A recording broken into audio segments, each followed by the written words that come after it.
Welcome to the Salmon Runs YouTube. Enjoy the video. In this video, I will show how to make shrimp sashimi. First, selecting the freshest shrimp is crucial for safety and taste. Look for firm, translucent shrimp with no strong odor.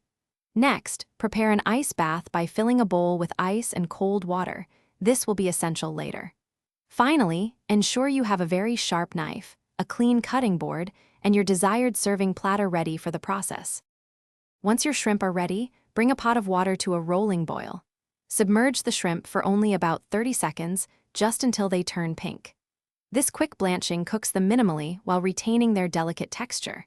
Immediately transfer them to the ice bath to stop the cooking process. After they are thoroughly chilled, carefully peel each shrimp, ensuring all parts of the shell, head, and tail are removed. Now for the delicate part, butterflying. Take each peeled shrimp and make a shallow cut along its back, from head to tail, without cutting all the way through. This opens the shrimp flat. Next, carefully remove the dark vein you'll find along the back. This step ensures a clean presentation and better taste. Finally, arrange your beautifully butterflied shrimp artfully on your serving platter, ready for enjoyment. Your homemade shrimp sashimi is now ready to be served. Traditionally, it's accompanied by a small dish of soy sauce, a dab of spicy wasabi, and some refreshing pickled ginger.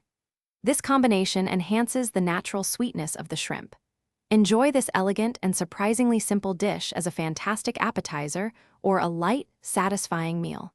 For more great deals and to check out the Echo Dot smart speaker, please see the link in the description below. Thanks for watching. Consider subscribing if we helped you.